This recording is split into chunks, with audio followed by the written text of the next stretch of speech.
Hola, buenas tardes a todos. ¿Me escucháis bien? ¿Correcto? Vale. Pues bienvenidos a este módulo 4 en el cual vamos a hablar sobre los tipos de interés y el valor temporal del dinero. Vale, perfecto, ya veo que me estáis escuchando bien. Vale. Disculpadme porque la clase anterior me han hecho muchísimas preguntas sobre los casos y bueno, estaban bastante preocupados con los resultados sobre sus casos, su examen y todo eso y me ha sido imposible terminar antes.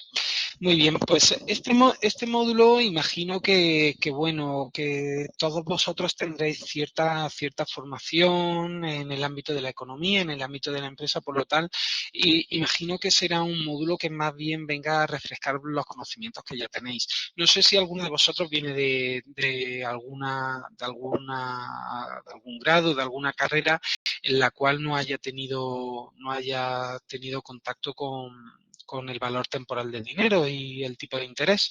Si es así, agradecería que me lo dijerais para ir deteniéndome un poco más en algunos puntos que si no, pues bueno, si todos lo conocéis, pues bueno, puedo ir un poco más rápido y entrar en algunos conceptos un poco más complejos.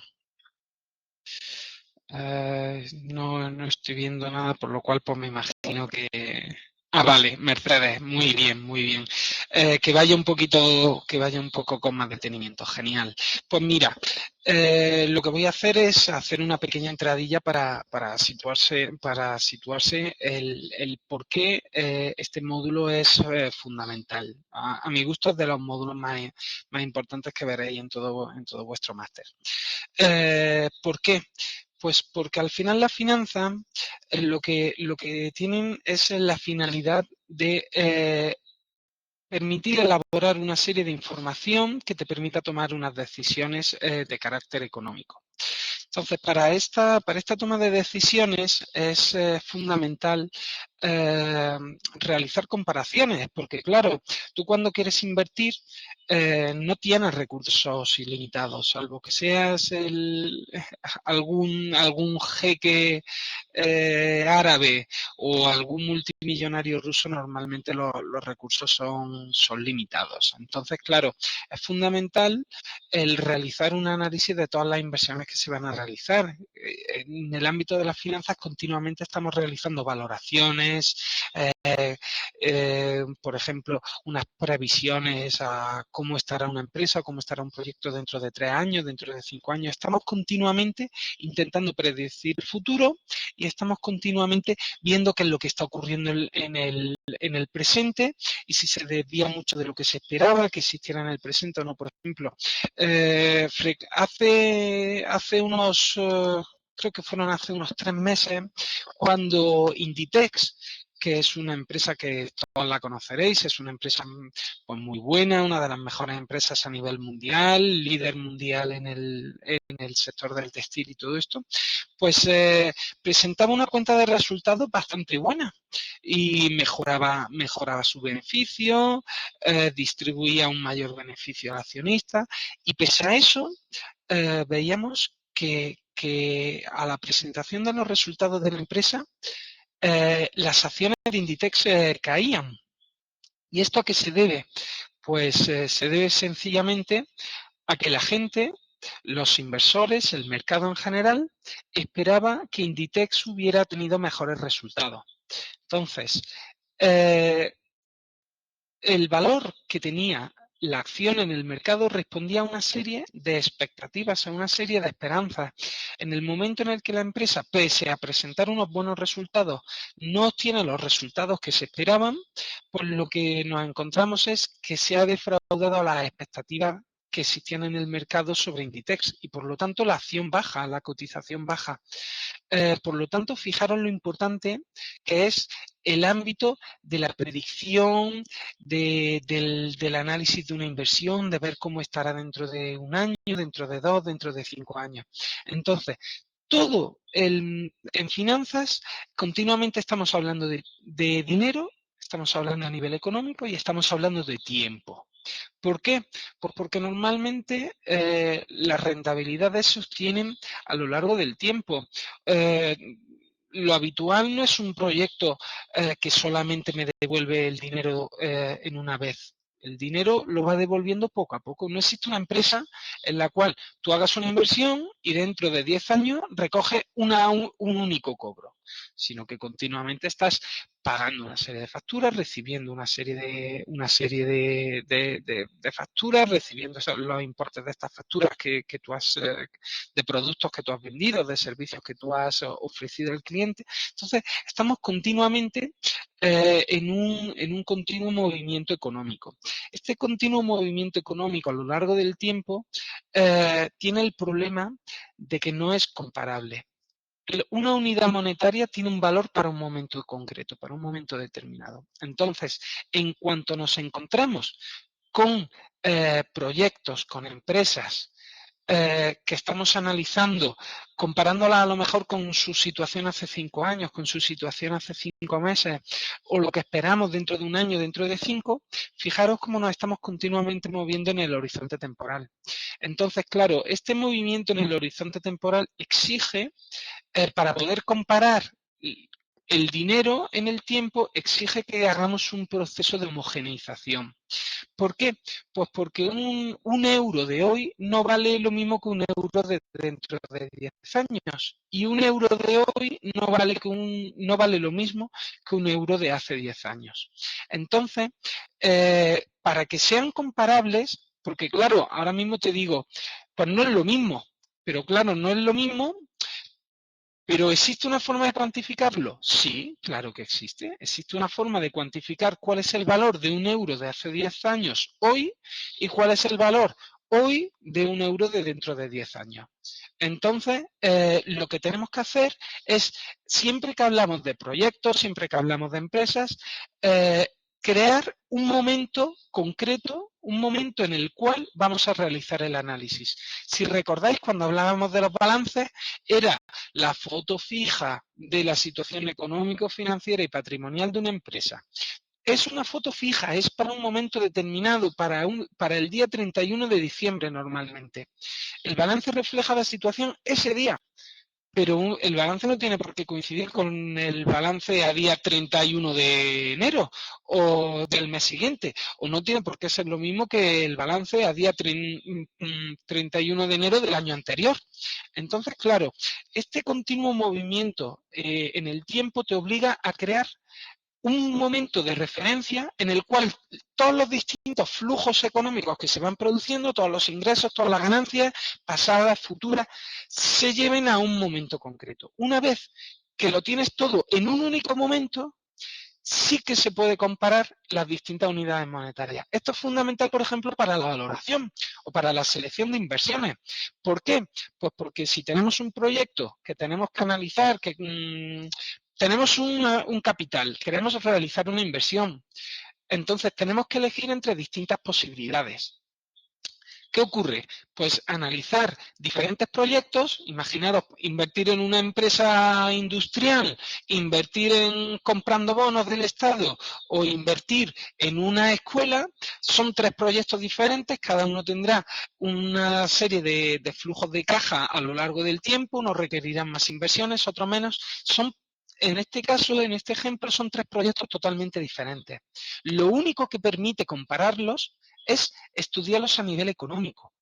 Si estudiamos el proyecto industrial, si estudiamos el proyecto de la escuela y si estudiamos el proyecto de invertir en bonos, al final lo que tendremos será una serie de entradas y salidas de flujos de caja y esta entrada y salida a lo largo del horizonte temporal en el que vamos a hacer la inversión nos permite llevárnoslo a un único momento.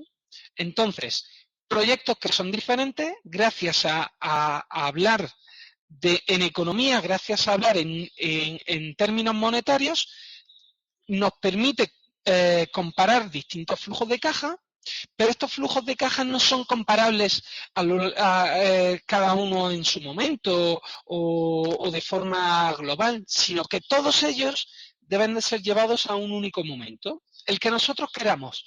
pero un único momento. Lo normal es traérnoslo al momento presente, pero se puede realizar para cualquier momento que queramos, porque al final no deja de ser las entradas que hagamos en una ecuación. Es una expresión matemática que, dependiendo de lo que nosotros consideremos nuestras hipótesis, simplemente se va a entrar con unos valores determinados de las variables en estas hipótesis. Entonces, claro, fijaros, proyectos heterogéneos, los convertimos a unidades monetarias, con lo cual ya tenemos una serie de ingresos, de gastos, una inversión, y esta serie de flujos monetarios, llevándonos para los tres proyectos todos los flujos a un único momento común para los tres, ya nos permite compararlo. Una vez que tenemos todos los flujos monetarios a día de hoy, por ejemplo, o para un momento en concreto, sí que podemos analizar cuál es el que me da una mayor rentabilidad, cuál me da un mayor valor actual. Ya veremos más adelante el concepto del valor actual neto. Fijaros, de la heterogeneidad de los distintos proyectos de inversión, no tiene que ver nada invertir en un bono con una escuela, y no tiene que ver nada estos dos proyectos con el invertir en una industria que puede ser, por ejemplo, una acería. Hemos logrado que estos tres proyectos diferentes, llevándonoslos a un momento concreto a nivel económico, ya son comparables. Ya podemos seleccionar cuál es la mejor inversión de estas tres. La que mejor rentabilidad nos dé, o la que nos dé un mayor valor actual para la misma. No sé si se ha quedado claro el concepto, Mercedes. Al final, el valor temporal del dinero es un mecanismo que me permite ir moviendo las unidades económicas a un momento determinado en el que yo quiero compararlas. Y una vez que están todos los distintos proyectos, todas las distintas empresas en su terminología económica, en un momento ya sí que puedo estudiarlas, ya sí que puedo compararlas. Son comparables. Mercedes, no, te agradecería que me confirmases que lo has comprendido bien. A ver, me lo acerco un poco más a la... A ver. Vale. No sé si ha quedado claro el concepto, la finalidad del valor temporal. Uy, ¿me escucháis bien?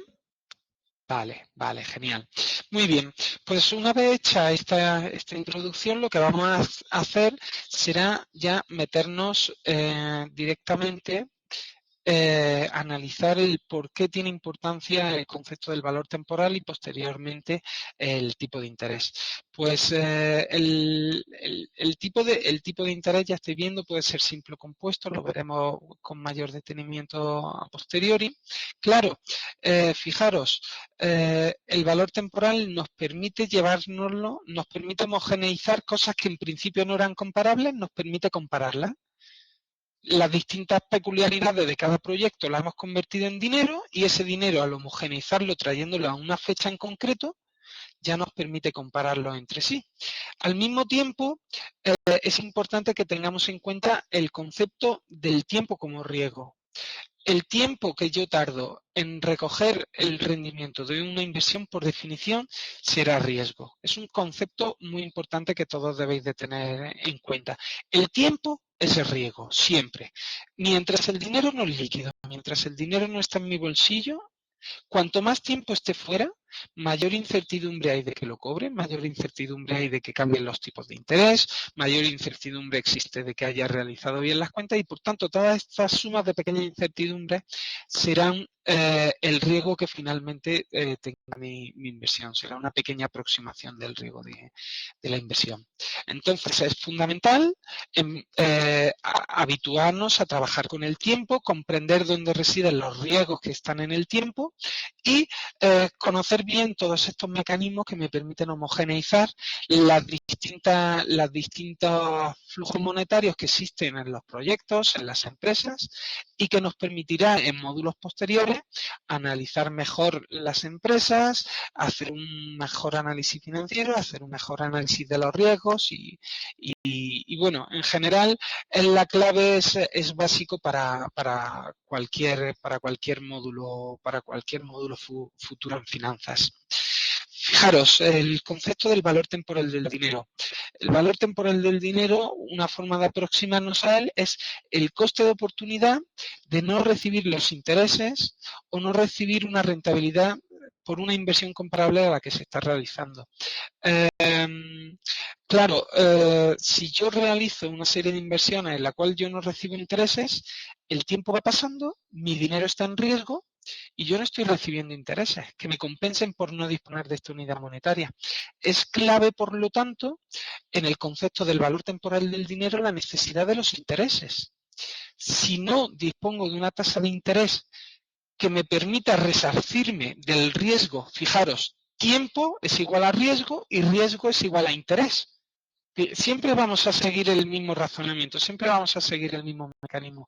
A mayor tiempo, mayor riesgo. A mayor riesgo, mayor demanda de intereses que deberemos de pedirle a una inversión. Esto lo veremos al final del módulo cuando veamos la ecuación, la estructura temporal de los tipos de interés. Y fijaros, el ejemplo, ¿valen lo mismo 10.000 euros de hoy que los de dentro de un año? No. ¿Por qué? Pues porque imaginaros que no existen intereses ni nada. ¿Qué preferís?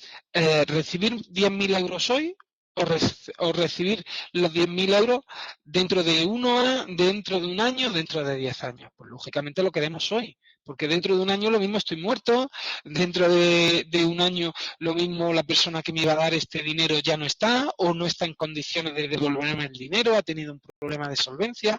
Fijaros cómo el tiempo, la demora implica un riesgo. Si vamos a recibir los 10.000 euros hoy frente a los 10.000 euros de dentro de un año, los quiero hoy. Pero si me dices que dentro de un año voy a recibir 11.000 euros, pues lo mismo me lo pienso. Digo, ¿es preferible 10.000 euros hoy o 11.000 dentro de un año? Podemos correr el riesgo de esperar un año con la esperanza de recibir unos intereses que equivalen a estos 1.000 euros de diferencia. Fijaros cómo continuamente vamos a andar siempre en este mecanismo. Tiempo, riesgo, interés. Aquí lo que vamos a hacer es ya entrar dentro de las leyes de capitalización y las leyes de descuento. Existen dos mecanismos para transformar el dinero a lo largo del tiempo. Estos mecanismos no dejan de ser unas fórmulas matemáticas, son unas expresiones matemáticas que lo que hacen es que permiten llevar una unidad monetaria desde el pasado hasta un momento futuro o desde el futuro a un momento actual. Entonces, nos encontramos con que existen dos formas diferentes de capitalización y de descuento. La capitalización puede ser simple o compuesta y el descuento también puede ser simple o compuesto. En el caso de la capitalización simple es muy fácil, es el mecanismo más fácil que hay para mover el dinero a lo largo del tiempo, que es, no existe capitalización simple, implica que no va a haber una reinversión de los intereses. Invierto hoy y me van a devolver dentro de un periodo determinado, fijaros en operaciones normalmente a corto plazo, de menos de un año, imaginaros 6 meses, 8 meses, 10 meses, voy a invertir y voy a recibir un capital más una serie de intereses, pero al final del todo. No va a haber intereses intermedios. Sin embargo, si nos vamos a la capitalización compuesta, lo que nos encontramos es que va habiendo pequeños ingresos de los intereses mientras va durando la inversión. El caso, por ejemplo, primero. Imaginaros una capitalización simple. Invierto hoy 1.000 euros y dentro de un año recibo los 1.000 euros más los intereses generados por estos 1.000 euros. Imaginaros que los intereses son del 10%, pues recibiría 1.100 euros dentro de un año. Hoy invierto 1.000, dentro de un año recibo 1.000 más los intereses. 10%, 100 euros. 1.100 euros. ¿Qué ocurre? también existe la posibilidad de una capitalización compuesta. Imaginaros que en vez de ser una inversión a un año, fuera una inversión a 5 años. Invierto hoy 1.000 euros y todos los años me va dando este 10% de interés.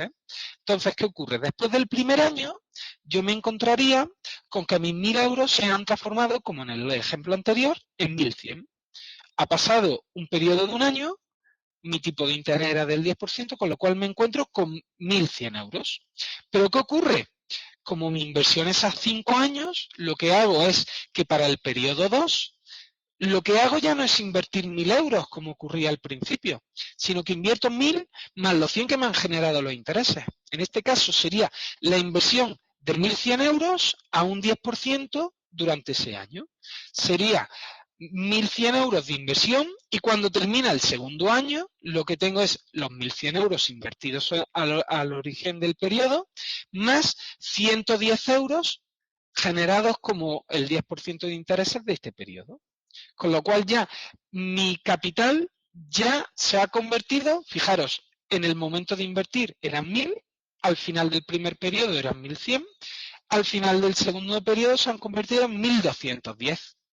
Fijaros cómo se van reinvirtiendo la inversión original más los intereses que se van generando a lo largo del tiempo. Aquí nos encontramos con la expresión matemática para el interés simple y el interés compuesto. Aquí tenéis cada uno de los términos. El capital que yo invierto sería el capital C0, los 1.000 euros que habíamos comentado, y es el tipo de interés, que en este caso sería el 10%. N es el periodo, que en este caso habíamos hablado de un año, por lo tanto nos encontramos que al final del primer periodo, utilizando la ecuación de la capitalización simple, lo que tendríamos sería 1.000 multiplicado por 1 más 10%. 1.000 multiplicado por 1,1, que me da como resultado los 1.100 euros que habíamos comentado. En el tema en la ecuación de la capitalización compuesta, lo que hacemos es que en vez de multiplicar los intereses por el periodo, lo que hacemos es ir utilizando para cada uno de los distintos periodos el valor de n. Por contra, ahora fijaros, en la capitalización lo que hemos estado haciendo es, yo invierto hoy y dentro de un determinado tiempo voy a encontrarme con un capital concreto, dependiendo del tipo de interés y del tiempo que lo haya tenido. Ahora lo que estamos haciendo es traer un dinero que yo conozco en el futuro y calcular su valor a día de hoy. Volvemos al mismo esquema. El descuento puede ser simple o puede ser compuesto. Fijaros que los denominadores en ambos casos son comunes con las expresiones que habíamos utilizado anteriormente, tanto en la capitalización simple como en la capitalización compuesta. Por lo tanto, lo que tenemos que hacer será utilizar lo mismo. Conocemos el capital futuro, que sería CN, conocemos el tipo de interés. Fijaros, en el descuento simple habíamos dicho 1.100 euros finales. 1.100 euros finales dividido por 1 más el 10% multiplicado por un año sería 1.100 dividido por 1,1. 1.100 dividido por 1,1 da un valor final de C0 igual a 1.000. En efecto, vemos que el valor inicial para un año con un descuento simple y un tipo de interés del 10% es el valor inicial es de 1.000 euros. Igual ocurriría con el descuento compuesto. Entramos con el valor de 1.100 después del primer periodo, dividimos por 1 más la tasa de interés, que era el 10%, y elevamos al periodo en concreto que estamos evaluando. Como el periodo era de un año, sustituimos n por 1, entonces tendríamos finalmente la misma expresión que arriba. 1.100 dividido por 1,1, con lo cual volvemos a obtener un resultado inicial de 1.000 euros de inversión. Aquí vamos a hablar del tipo de interés fraccionado. ¿Por qué? Pues porque hasta ahora, por ejemplo, hemos hablado de utilizar un tipo de interés anual. Habíamos dicho de invertir durante un año. Dábamos un 10% de interés anual y mi inversión estaba durante un año rindiendo intereses.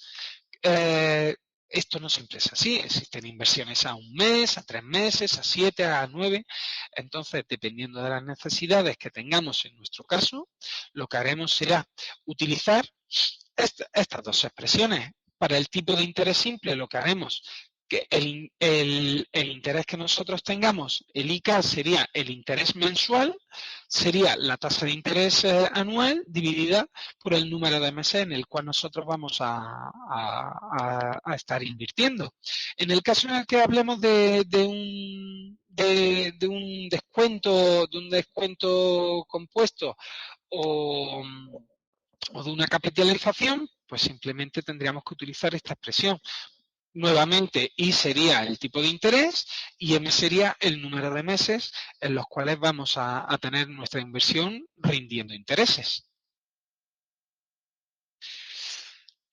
Pasamos al punto 2, las rentas financieras.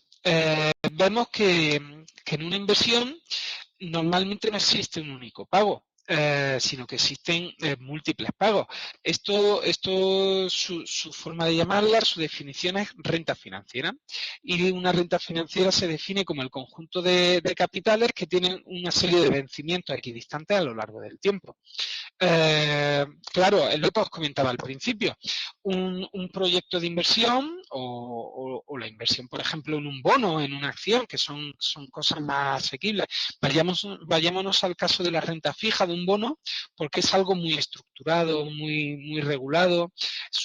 Es un producto en el cual yo realizo una inversión, yo compro ese bono y este bono me promete un pago normalmente de una serie de intereses con carácter periódico y finalmente me paga el interés correspondiente al último periodo y me devuelve el dinero que yo había invertido. Por lo tanto, inversión, una serie de intereses y finalmente recupero, además de los intereses, el valor que yo había invertido. Esto sería un buen ejemplo de una renta financiera. ¿Por qué? Pues porque estamos encontrándonos con una serie de vencimientos que son equidistantes en el tiempo. El pago de los intereses que me va dando mi bono es un pago de intereses trimestral, semestral, anual. Poco a poco va rindiendo. Me pasan 3 meses, se me pagan intereses. Pagan otros 3 meses, se me vuelven a pagar intereses. En el caso en el que el bono de un pago de intereses con carácter trimestral. Entonces, vamos a entrar dentro de los tipos de rentas financieras. Os he puesto el ejemplo del bono, pero existen otro tipo de rentas. Aquí vemos las pospagables, en la cual lo que ocurre es que los flujos de capital vencen al final del periodo. Las rentas prepagables, que son aquellas que vencen al inicio de cada periodo. Y las rentas continuas, que lo que hacen es que van fraccionando eh, dentro de cada periodo. Dependiendo del tipo de producto financiero, dependiendo de las especificaciones de cada inversión, pues nos podremos encontrar cada uno de estos casos. Por ejemplo, en el caso de, fijaros, los flujos del capital vencen al final del periodo. Una renta postpagable, por ejemplo, podría ser el caso de un bono cupón cero. Cojo, realizo una inversión y al final del todo, cuando vence mi bono, pues lo que hace es que me da un pago de intereses y me da y me devuelve el capital que yo había invertido. Esta situación es bastante habitual en el ámbito de la renta fija.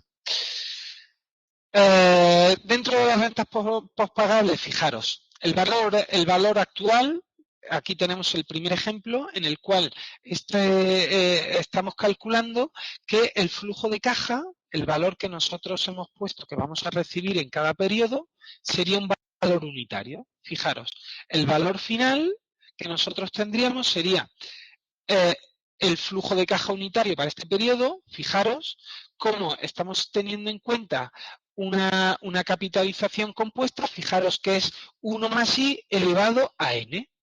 Para el primer periodo n es igual a 1 y tenemos el tipo de interés que hayamos fijado. Por ejemplo, habíamos hablado antes de un 10%. Pues para el periodo número 1, nuestra renta lo que hace es nuestro flujo de caja unitario 1 dividido por 1 más el tipo de interés, 1,1. Es decir, 1 dividido por 1,1. Para el segundo periodo, continuamos, el flujo de caja es 1, el numerador sería 1 y nos vamos al denominador. En este caso ya n vale 2, porque hace referencia al segundo periodo.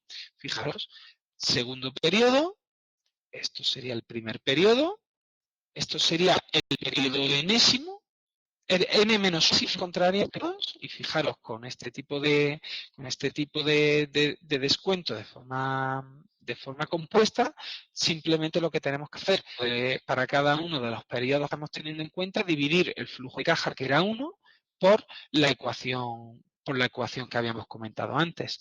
En el caso en el que no sea una renta unitaria, pero sea una renta constante, pues ¿qué ocurre? Se puede sacar esta renta constante, se puede sacar fuera como factor común, que sería, fijaros, nuestro sería el factor común, es decir, y tendríamos posterior del paréntesis, lo que nos encontraríamos seríamos flujo de caja dividido por 1 más el tipo de interés, para el periodo 2, flujo de caja dividido por 1 más i elevado al cuadrado, porque es el segundo periodo, n-1 es 1 más i elevado a n-1, porque es el periodo menos n-1, y finalmente para el periodo n tendríamos el flujo de caja dividido por 1 más el tipo de interés elevado a n por ser el periodo enésimo. ¿Qué hemos hecho? Por simplificarlo, sacamos el factor común y dejamos el caso unitario, que sería exactamente el mismo que hemos tratado anteriormente.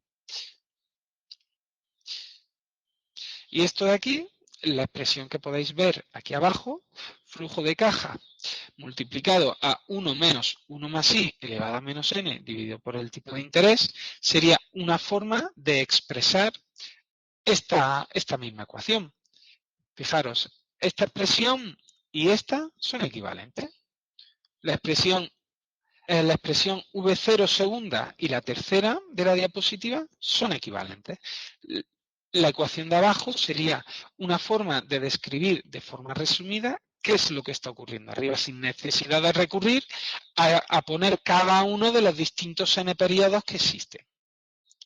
A nivel de cálculo siempre será interesante calcular esta última, porque claro, imaginaros que es para uno o dos periodos, pues claro, se puede perfectamente utilizar la segunda expresión, pero claro, si estamos trabajando para un proyecto que son a 30 o a 40 años, pues siempre será mucho más interesante utilizar la expresión tercera de la diapositiva, porque nos permite calcular el mismo valor sin necesidad de calcular los 30 distintos valores de los 40 distintos valores.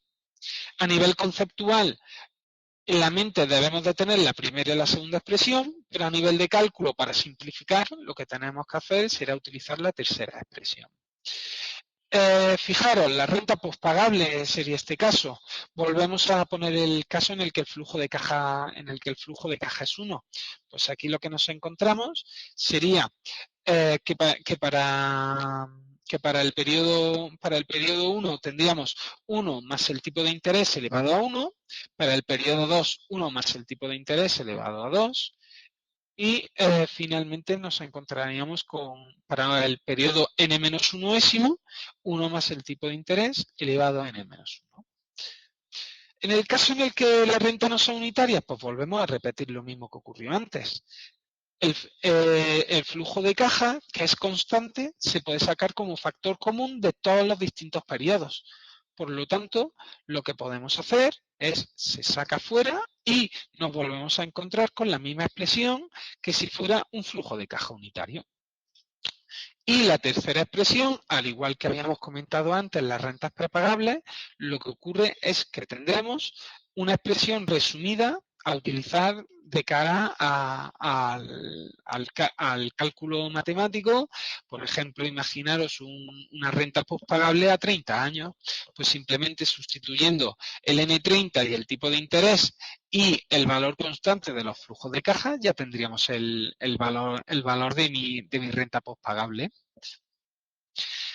Y en el caso de la renta postpagable en la que no fuera constante, pues fijaros, la expresión final, la expresión que nos permitía a nivel cuantitativo las operaciones rápidas, se encuentra pues un poco más compleja, fijaros.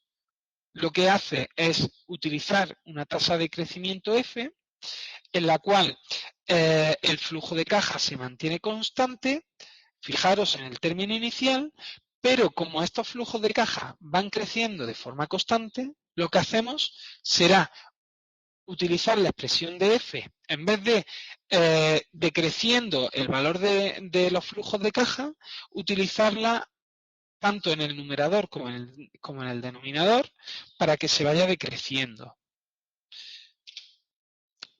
En este caso, volvemos a nuestras rentas prepagables, fijaros. Flujo de caja unitario. Aquí nos encontramos con, ahora lo que estamos realizando sería un descuento. Fijaros, nuestro flujo de caja unitario, tenemos siempre en el numerador el 1 y en la parte inferior nos encontramos con la expresión del descuento compuesto. Fijaros, para el periodo 1, para el periodo 2 y finalmente para el periodo n-1ésimo. En el caso en el que la renta sea constante y no sea unitaria, pues como la renta, los flujos de caja son constantes, se sacan fuera y nos encontramos con la misma expresión que teníamos arriba, como si fuera un flujo de caja unitario. Aquí nos encontramos con la expresión, lo mismo que habíamos comentado antes, como la segunda expresión de los flujos de caja multiplicando a los n-1 términos es una expresión que puede llevar a problemas a nivel matemático. Se nos puede olvidar meter un periodo, se nos puede equivocar algún valor al introducirlo. Forma de evitar este tipo de problemática es simplemente sustituir en la expresión que tenemos aquí. De forma que al no tener que poner una sumatoria de 30 o 40 términos diferentes, evitamos la posibilidad de incurrir en un error en estos 30 o 40 términos que pondríamos, ¿no? Si tuviéramos que hacerlo siguiendo la segunda expresión. Fijaros, la expresión tercera simplemente sería multiplicar los flujos de caja por 1 más el tipo de interés y luego finalmente lo que hacemos es multiplicar por el valor que tendríamos como si fuera el flujo de caja unitario. Y como el flujo de caja unitario ya lo conocíamos anteriormente, fijaros, simplemente sería sustituir el A sub n, el A sub ni por la expresión que ya conocíamos anteriormente. Y finalmente hemos hablado de las rentas prepagables, las rentas postpagables y finalmente nos encontramos con el caso de las rentas perpetuas. Entonces, ¿qué ocurre cuando nos encontramos una renta perpetua? Pues la renta perpetua, fijaros, se puede calcular un valor actual, pero no se puede calcular un valor final. ¿Por qué? Pues porque al ser a perpetuidad se considera que no existe, tiende a infinito. Fijaros cómo la misma definición utiliza la definición de los límites, la expresión que todos conoceréis ya de la matemática. Entonces, estas rentas perpetuas lo que tienen por finalidad es crear una aproximación a través del límite de cuál será el valor que habrá final. Muchos de vosotros estaréis preguntando, ¿pero esto de las rentas perpetuas existe? Pues las rentas perpetuas, fijaros un tema súper interesante, no sé si vosotros conoceréis el caso de las estafas que ha habido en España por parte de algunas entidades bancarias que vendían un tipo de acciones, unos tipos de derechos sobre estas empresas que se llamaban acciones preferentes. No sé si alguno de vosotros puede conocerlo. A ver, no sé si las conocéis. Es un caso que ha ocurrido en España, se considera una estafa y ha sido un tema bastante publicitado en los medios de comunicación. Las acciones preferentes son unas acciones un poco especiales que son acciones que te prometen un interés determinado anual, siempre que haya beneficios, tienen que reunirse una serie de condiciones y prometen un tipo de interés concreto. Es decir, son acciones, pero te pagan como si fuera un bono. Fijaros, te promete un tipo de interés concreto, un tipo de interés determinado siempre y cuando se den unas circunstancias determinadas.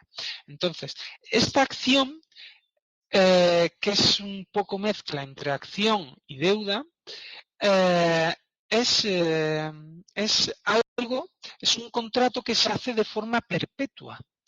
¿Qué ocurre? Este tipo de productos que se pueden vender a otro tipo de entidades, a otro tipo de empresas, porque las empresas lógicamente tienen la función básica de una empresa es sobrevivir y crear valor y crear beneficios. Entonces, la empresa siempre estará buscando sobrevivir a lo largo del tiempo. Entonces, las empresas nacen con la intención de vivir de forma eterna. Lógicamente no todas lo consiguen, pero en principio una empresa podría ir transformándose y vivir de forma eterna. Entonces, esta acción preferente había sido vendida no a empresas, sino a particulares. ¿Qué ocurre? Una acción que se emite de forma eterna a una persona, a un inversor, que sí que tiene una esperanza de vida de 60, 70, 80 o 90 años, resulta un problema bastante importante porque, claro, no coincide el tiempo de inversión que desee realizar este inversor con el tiempo vivo en el que se mantiene la inversión. Si la inversión se mantiene de forma eterna y esta persona muere dentro de 20 años, pues nos encontramos lógicamente que existe un desfase muy grande entre el horizonte temporal de la vida del inversor y de la inversión. Es algo que no debería haberse permitido, pero se permitió. Entonces, por eso mismo se ha considerado como una estafa, porque se habían vendido productos a personas con naturaleza eterna, con naturaleza perpetua, productos que nunca caducan. Entonces, claro, algo que en principio te parece llamativo, una renta perpetua, una renta eterna, pues sí, existe y es bastante habitual. Entre las empresas se negocian. Lógicamente, a nivel de inversores individuales es algo que no es habitual. De hecho, ha sido una anomalía y ha sido considerada una estafa por los jueces aquí en España. No es algo que debería de repetirse, pero para que veáis que no estamos hablando de un caso hipotético, de un caso matemático o de algo que no vais a ver en vuestra vida profesional, sino que seguramente si trabajáis en un banco o trabajáis en una empresa financiera, seguramente tengáis bastante relación con este tipo de productos.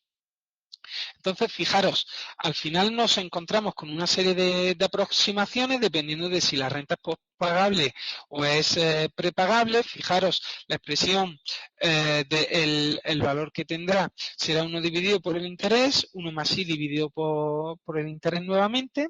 Y en el caso en el que no sea unitaria, pues simplemente sería multiplicar el flujo de caja prometido.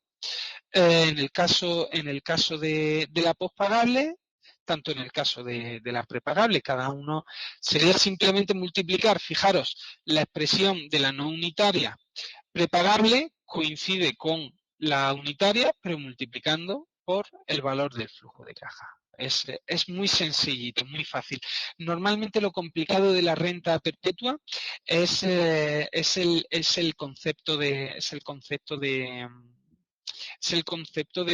tener en cuenta que pueden existir rentas que sean eternas. Y claro, si van a ser eternas, eh, ¿cómo calculamos su valor?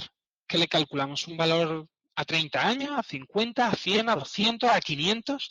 Porque claro, el valor actual será simplemente multiplicar la promesa de los intereses que me van a pagar por el número de periodos en los que me van a pagar. Fijaros, simplemente sería realizar, como habíamos comentado antes, realizamos nuestra capitalización o simple o compuesta y tantos años como nos digan.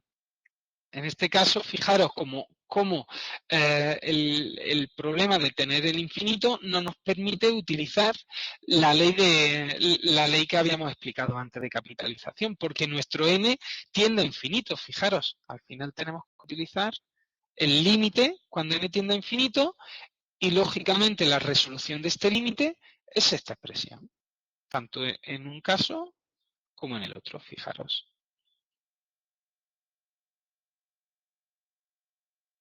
Con las pensiones vitalicias. Pensiones vitalias.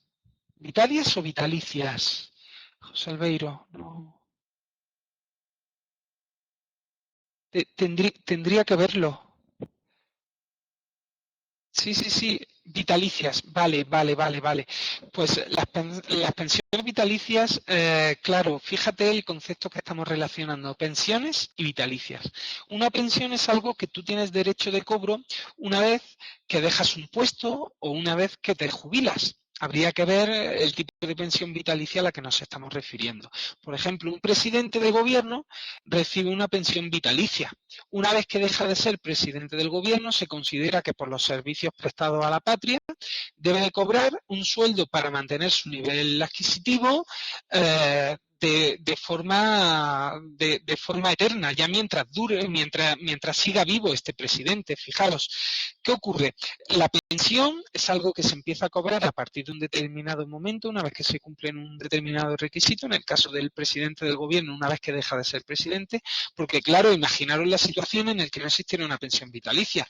Imaginaros que este presidente, este antiguo presidente, sufre problemas económicos y se ve en la indigencia. Imaginaros la situación de tener un expresidente en situación de indigencia. Es bastante habitual que se haga este tipo de pensiones vitalicias con grandes directivos, grandes expresidentes, expresidentes de instituciones, de empresas privadas y todo esto. Pero tú mismo lo comentas, vitalicio. Esta pensión se empieza a cobrar en un momento determinado, como habíamos dicho, y es vitalicia. Caduca con la muerte de la persona que va a recibir este pago. En este caso, es una renta que sí se puede calcular su valor final. ¿Por qué? Pues porque de una forma estadística nosotros podemos calcular más o menos cuánto va a vivir una persona. Por ejemplo, en un país conocemos cuál es la edad media que vive una persona. Las pensiones se calculan normalmente teniendo en cuenta cuál es la vida media de la población del país. Entonces, con cierto margen estadístico, se podría calcular cuál es el valor que va a tener esta pensión vitalicia, porque se va a empezar a cobrar a partir de un momento y se va a extinguir con la muerte de esta persona. Pero fíjate cómo no es el caso de la renta perpetua. ¿Por qué? Porque la renta perpetua sigue ahí siempre y cuando la empresa siga viva. Y la empresa puede seguir viva eternamente. No existe una esperanza de vida media de esa empresa, porque no hay otra comparable, no hay otra igual. Fíjate, es ahí donde reside la diferencia entre la pensión vitalicia que comentabas y el caso de la renta perpetua. Es muy importante que tengamos en cuenta cuando estamos hablando de seres humanos y cuando estamos hablando de empresas. El ser humano tiene una esperanza de vida mayor o menor, pero tiene una esperanza de vida concreta. Sin embargo, la empresa no. Por ejemplo, a mí me gusta mucho hablar del caso de la empresa Kikkoman. La empresa Kikkoman es una empresa de salsa de soja muy famosa, internacional. Es una empresa que tiene casi 500 años. Si podéis ver, los orígenes de la empresa son de hace unos 400 y algo años. y sigue siendo la empresa líder en la fabricación de salsas de soja y líder a nivel mundial, no solamente a nivel de Asia o a nivel de China o Japón, sino que es una empresa que es líder, que tiene 400 años y que todo parece presuponer que siendo la empresa líder va a seguir estando viva durante mucho tiempo. Imaginaros que esta empresa hace 200 años hubiera emitido renta perpetua. El tenedor de esta renta perpetua seguiría cobrando su dinero. Por lo tanto, fíjate, mientras la empresa Kikoman siga viva, imaginaros que hubiera emitido una renta perpetua, pues no se podría calcular el valor que va a tener finalmente esta renta perpetua ofrecida por Kikoman. Pues muy bien.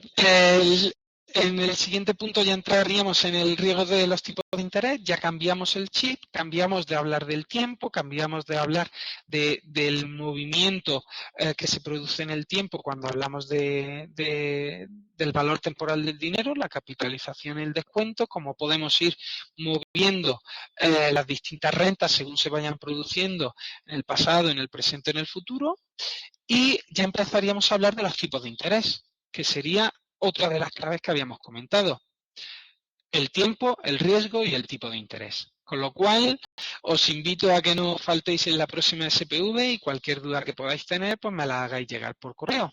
O si no, para el principio de la siguiente SPV. Muchísimas gracias por vuestro tiempo y nos vemos la semana que viene.